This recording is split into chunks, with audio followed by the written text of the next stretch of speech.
Hello and welcome to my channel. My name is Skura, also known as Islands in Front, and today we'll be talking about Jeskai Ascendancy, the deck I love quite a bit, and I have already produced a bit of content on it, and I have a guide on it. I, record a video about my, $600 win in the Create Showdown, and I also chose it for my weapon for the RCQ I played, and I took it down.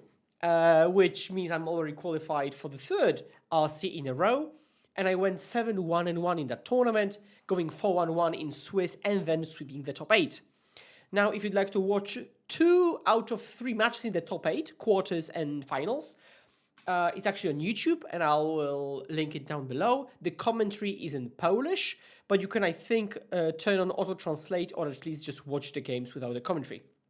But again, auto-translate might just work enough. I played here against Zerk. We actually came in the same car, which is pretty cool. And then we played the finals.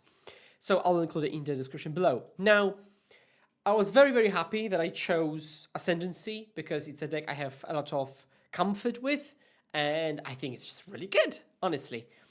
And this is the list I used. So it had... notably, 2 Narset, 2 Savine Reclamation. I did play Rebukes and 2 Ascendancies with a Mishra's Research desk, which is a favorite of mine. And another key change was that there is no Otawara or no Syncotus Stupor, but there were 3 Fastlands. Okay? And the sideboard did include another Ascendancy to side in, double Flage, and a couple of usual suspects. Now, just to walk you through the matchups, I actually lost round 1 to Kethis Slowgurk, which I wasn't mad about. It was awesome to lose to it. And I was 0-1 to begin with, so I just couldn't lose from that point, and I didn't. And then I played against Hollow One, which I bested. I was very happy to do so. Repeal and Portable Hall great against the 1-drop draws. And then a bit later to the game, if Hollow One doesn't come down fast enough, it's just overpowered. Cory tokens can just chump, forever. So that was pretty good. And also Flage, when it was, I think, Burning Inquiry post-board. Excellent. Then I actually played against my friend, teammate, and we drew intentionally. So we were like 1-1. I was like, okay, let's draw. Let's draw to keep both of us alive for the tournament. So that was a bit risky, but we did it. And it was 1-1-1. I mean, 1-1-1, yeah. And then from that position, I won against Energy, Black-White, Blink, and Zoo. So 3 fair creature decks. And I think this is the top of the meta game that we have to be prepared for. So also Prowess. So it's Black-White, Red-White, Blue-Red, Prowess, and Zoo. Also, it actually really makes me quite happy that these are the top decks, fair creature strategies, which is pretty cool. And I beat 3 of them. Some of the games were real nail biters, but like Flage, for example, just shone through. I managed to win a couple of games even after getting Wrathed. But also my sideboard strategy, which is keeping all the Rebukes in against Wrath specifically, did come in very, very handy. And then I beat in the top 8 Eldrazi Aggro, Eldrazi Ramp, and then of course Consign with fast kills. Sidon, Jeskai Ascendancy really, really shone. And then in the very finals against Zerk, against Golgari combo, which wasn't pure Yawgmoth, it was like Brute Scale / Yawgmoth, which you will be able to see if you rewatch the games. And that was the list, as I said. And from that position, after this tournament, I also played on Sunday, which I also did okay in. But I conceded to my teammates as well for them to take it down. I thought about it, and I've made an improved list. And this is it. This is my improved list.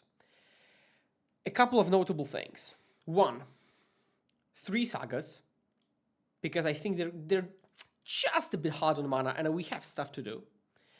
And then the split of Fastlands. I was kind of lazy to play 3 blue-red ones, but I think it's optimal to play blue-white plus 2 blue-red.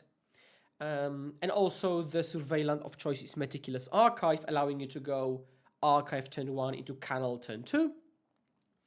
And I only play one Surveillant because tap lands are just a killer in a deck that just wants to get on the battlefield very, very fast. I guess I could be convinced of another one, but I'm not at this point just yet. 17 Artifact, which I think is a very good spot to be in. Like, you don't want to underestimate Mox Opal being on, and then in most decks, if you start off like this, 11, that's just not enough.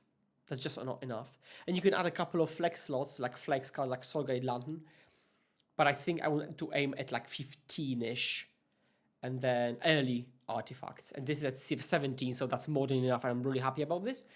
And then my flex slots are Soulguide Lantern and Mishra's Research Desk. Desk has been really good. I played it back when I played Breach, when I, for example, day 2'd and cashed my RC, and I really liked it.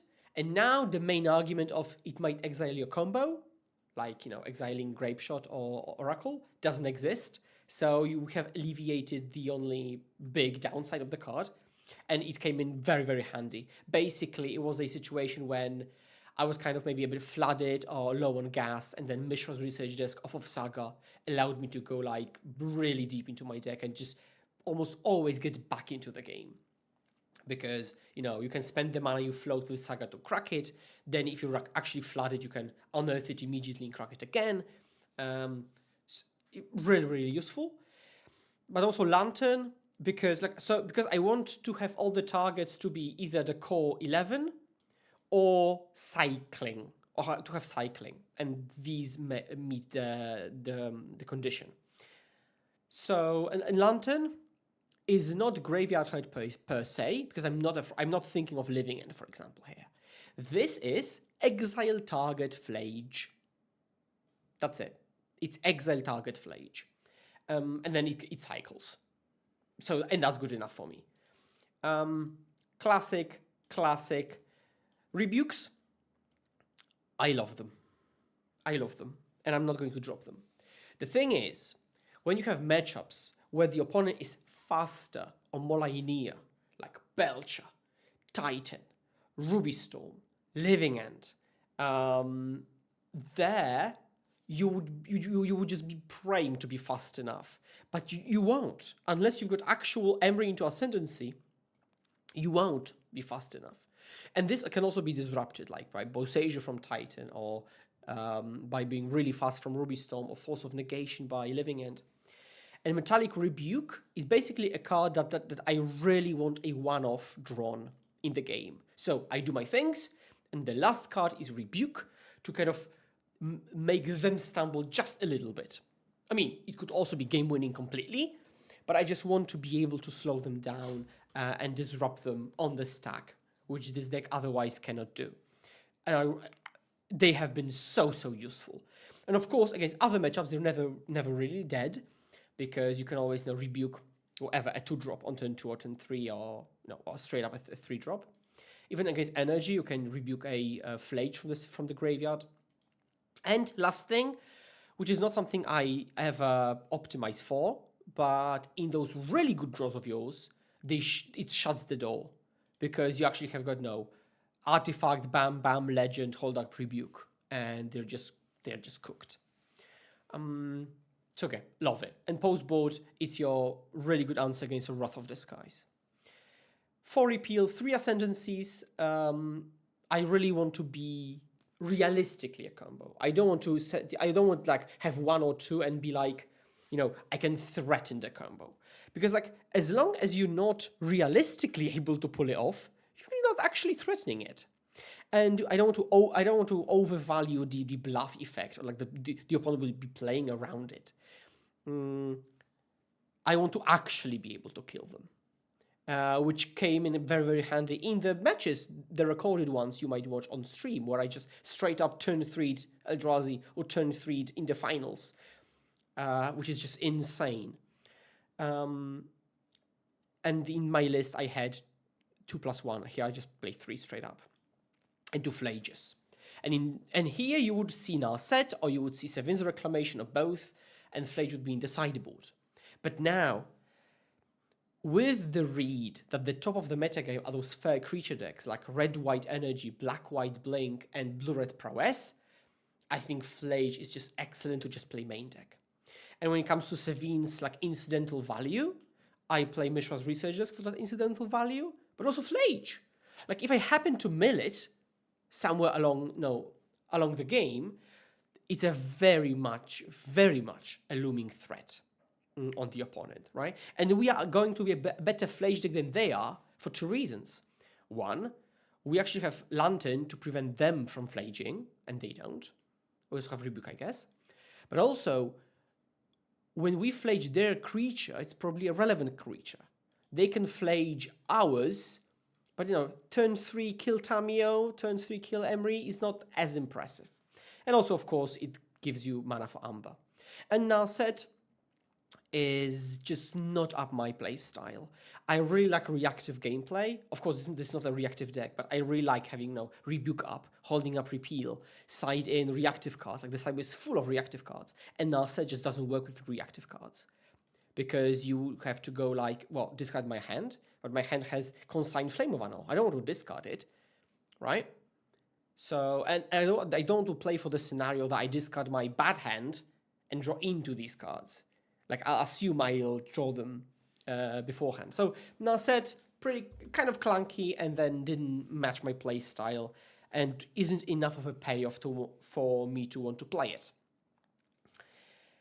And then the sideboard is Consign for Eldrazi, Flame of Anor for almost every matchup, because for post-sideboard, everybody has, Trinisphere from Eldrazi, or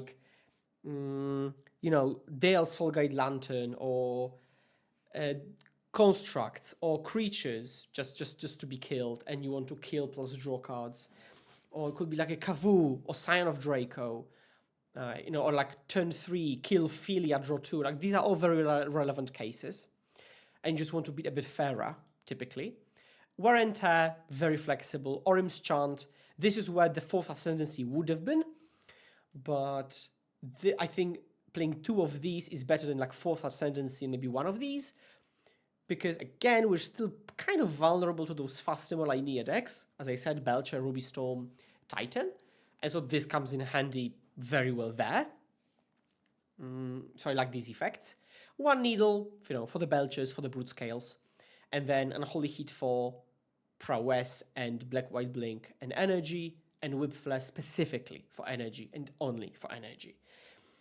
And it's Whip Flare and not Pyroclasm because 1, it doesn't really matter, but 2, because I know it's only against energy, I guess the upside is there. Small, but still. And also going down on Saga makes you a bit less vulnerable to their Werters and Wrath of the Skies, because I think my enemy number 1 is Wrath of the Skies. So with this configuration, I'm just really, really happy because I'm kind of a aggro combo strategy, and I'm pulling them in so many directions because I've got the value early game into reactive portable Metallic Rebuke Repeal draws, into go wide, into go tall, into combo. And post-board, I have great anti-tools for whatever they're doing. So, I just realized I wasn't showing the sideboard. I'm dumb. Boop. That's what I was talking about. Sorry. I'm really loving this deck list. And I did a lot of viable Mox Opal decks, like Affinity. Some people play Song of Creation, Kethis, Jeskai Narset in a fair variant. But I think there is real merit to playing Jeskai Ascendancy specifically. And if you'd like to get to know more about the deck than what I've just said, I'm linking my guide below, updated guide. So there was a guide I released like I think a monthish ago, but there's an updated version with this deck list, and then in and out for black, white, blue, red, Eldrazi, red, white, Belcher, Eldrazi, Zoo. So you will get to know my thoughts on how to sideboard, but also the actual thoughts. Like I will tell you what I think you need to prioritize. It's just not just an in and out sheet. It actually has a sideboard section with the logic behind the choices. And also, I think I mis-sideboarded in the past a little bit, so I want to rectify that as well.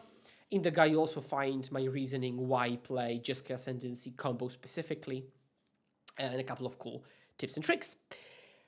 So yeah, so this is in short my RCQ confession, I guess. And I will be playing Jeskai Ascendancy in the future because I think it's just really good and it just makes sense in a lot of metrics. It has, again, all the value plans I told you about. It's interactive, so you never really you never sit down and you have to shake the opponent's hand because it's an unwinnable matchup. Perfect artifact count to actually achieve what we want to achieve. I genuinely think it's really well built in this version that you see here. I will be exploring a couple of more options. Of course, Sideboard is always in flux. There are a couple of other decisions that will probably change with time. Different decks on top of the metagame. If Belcher is tier 1 behind Titan, then Flage isn't a main deckable card probably. But that's the usual. So yeah, go and visit my Metafy down below for premium content, and you'll also get access to all of my fairy content, I guess. So that's a bonus. And as always, please remember to hold my hand. Boom. And let's pass it together. And I will see you next time. Cheers. Boom.